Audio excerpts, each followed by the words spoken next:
বিসমিল্লাহির রহমানির রহিম আলহামদুলিল্লাহি রাব্বিল আলামিন ওয়াসসালাতু ওয়াসসালামু আলা নবিয়িল কারীম আম্মা বা'দ। সম্মানিত শ্রোতামণ্ডলী, আজকে আমরা আলোচনা করব বালাগাতুল ইমাম মালিক রাহমাতুল্লাহি আলাইহি, অর্থাৎ হাফেজ আবু নসর আস-সিজিজি রাহিমাহুল্লাহ।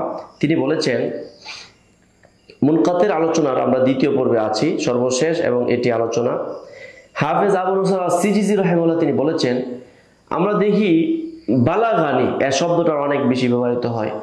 তো কোন তাবেঈ বা তাবেঈ যখন বলবে বালাগানি আন্না রাসূলুল্লাহ সাল্লাল্লাহু আলাইহি সাল্লাম ক্বালা কাযা ফাআলা কাযা, তো এগুলোর বিধান কি? বিশেষ করে বালাগাতের জন্য প্রসিদ্ধ হলো ইমাম মালিক রাহমাতুল্লাহ আলাইহি। ইমাম মালিক রাহমাতুল্লাহ একটা বালাগাত আমরা উল্লেখ করছি এখানে ইমাম মালিক রাহমাতুল্লাহ বলেন, বালাগানি আন আবি হুরায়রা রাদিয়াল্লাহু তাআলা আনহু আন্না রাসূলুল্লাহ সাল্লাল্লাহু আলাইহি ওয়াসাল্লাম ক্বাল লিল মামলুকি তাআমুহু ওয়া কিসওয়াতুহু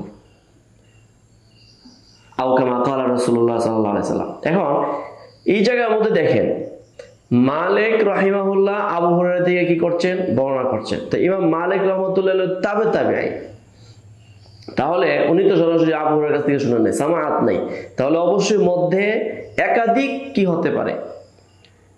ইমাম মালিক রহমতুল্লাহ, ইমাম আবু হুরায়রা রাদিয়াল্লাহু তাআলা আনহু তিনি তো 52 হিজরিতে ইন্তেকাল হয়ে যান তাহলে ইমাম মালিক রহমতুল্লাহ আলাইহি থেকে তার দূরত্বটা অনেক ব্যবধান।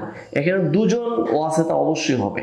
তো হাফেজ আবু নসর আস-সিজিজি রাহিমাহুল্লাহ নির্দ্বিধায় বলে দিয়েছেন যে এখানে এই ধরনের বালাগাত যত আছে সব মুআদ্দাল হয়ে যাবে, সবগুলো মুআদ্দালের হুকুমে।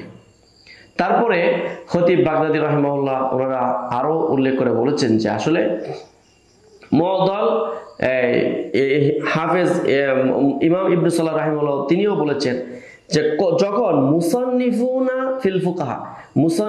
আল ফুকাহা, যে সমস্ত ফুকাহায়ে কেরাম তাবেঈ বা তাবেঈ, ওরা যখন কোন হাদিস ফিকহি বিষয়ে ইস্তেদলালের জন্য কোন হাদিস নিয়ে আসে আর সরাসরি বলে ফেলে ক্বালা রাসূলুল্লাহ সাল্লাল্লাহু আলাইহি সাল্লাম অথবা আন আবি হুরায়রা রাদিয়াল্লাহু তাআলা আনহু কাযা ক্বালা রাসূলুল্লাহ, তাহলে ইমাম ইবনে সালাহ রাহিমাহুল্লাহ বলেন এগুলো কি হয়ে যাবে?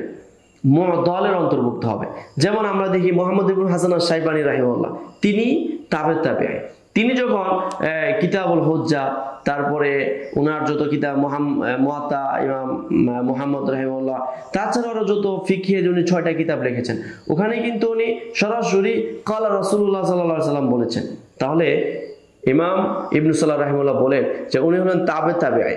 তাহলে তাবেঈ আছে, সাহাবী আছে, তাহলে এটা হলো মুআদ্দালের হুকুমে।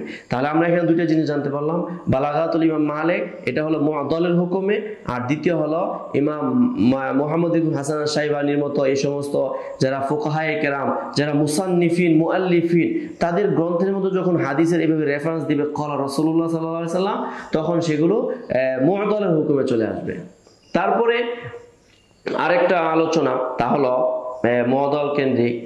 যেমন আমরা দেখি কোন হাদিস তাবেঈ কি করে, তাবেঈর রেফারেন্স দিয়ে হাদিসটা মাওকুফ সূত্রে কি করে বর্ণনা করে, যে অর্থাৎ ওই হাদিসটা শুনলে মনে হবে যে এটা হলো ওই তাবেঈর হাদিস, কিন্তু পরবর্তীতে আমরা দেখি একই হাদিসের আরো কি রয়েছে, মুসনাদ সূত্রে ওইটা বর্ণিত হয়েছে। তাহলে ইযা রাওয়া তাবিউ তাবিঈ আনিত তাবিঈ মাওকুফান মিন আকওয়ালিহি ওয়া আফআলিহি ওয়া তাকারিরিহি ওয়া লাহু মুসনাদুন আখার মিন ওয়াজহিন আখার, এমন অবস্থায় যে এটার মুসনাদ হাদিস রয়েছে অন্যান্য সনদে, তাহলে এই সনদে আমরা দেখি এটা হলো মাওকুফ আলা তাবিঈ। তাহলে এই ধরনের হাদিসের বিধান কি? যেমন একটি উদাহরণ আমি আপনাদের সামনে পাঠ করছি।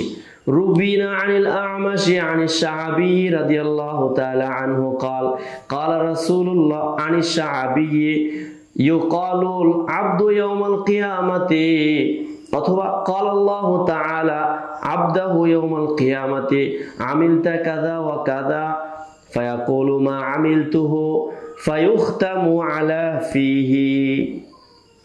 এই হাদিসটা দেখেন, লক্ষ্য করে আমার সাহাবী থেকে বর্ণনা করছে যে কিয়ামতের দিন, তাহলে সাহাবী এমনভাবে বলতেছে যে কিয়ামতের দিন বান্দাকে জিজ্ঞাসা করা হবে তুমি এমন এমন কাজ করেছো। তাহলে কিয়ামতের দিবস সম্পর্কে যা হবে এটা সাহাবী রাহিমাহুল্লাহ এভাবে বলছেন। তো অবশ্যই উনি এখানে কি করেছেন, কারো না কারো কাছ থেকে এটা সামাআত করেছেন।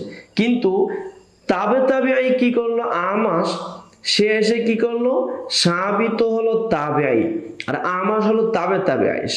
ইমাম সাহাবী রাহিমাহুল্লাহ প্রায় শতাধিক সাহাবায়ে কেরাম, প্রায় 80 থেকে 82 জন সাহাবায়ে কেরামকে উনি দেখেছেন, তাদের সঙ্গে ছিলেন, তাদের তালাম্মুজ হাসিল করেছেন। ওনার উস্তাদের মধ্যে সাহাবীই সবচেয়ে বেশি। তো এত মহান ব্যক্তি, উনি একটা হাদিস বর্ণনা করা হচ্ছে তাবে তাবেঈ, কিভাবে যে এমন ভাবে বলছেন যে কথাটা হলো তাবেঈ। আবার আমরা যখন এটা আবার খুঁজে দেখি, হুবহু সাহাবী রাহিমাহুল্লাহ থেকে তিনি আবু হুরায়রা থেকে মুসনাদ মুত্তাসিল সূত্রে এই হাদিসটা পাওয়া যায়। তাহলে এই ধরনের হাদিসের বিধান কি? ইমাম ইবনুস সালাহ রাহিমাহুল্লাহ তিনি বলেছেন যে এটাও মূলত কি হয়ে যাবে, মুআদালের হুকুমে চলে আসবে। এই ধরনের যত হাদিস পাওয়া যাবে সেগুলো মুআদালের হুকুমে চলে আসবে। তো এই ছিল আমাদের মুআদাল সম্পর্কে চূড়ান্ত আলোচনা। তো তারপরে যদি আমাদের কারো কোনো জটিলতা থাকে তাহলে আমাদেরকে অবশ্যই কমেন্ট বক্সে জানাবেন, আমরা সেগুলো সঠিক উত্তর দেওয়ার চেষ্টা করব। আজ এ পর্যন্তই। আসসালামু আলাইকুম ওয়া রাহমাতুল্লাহ।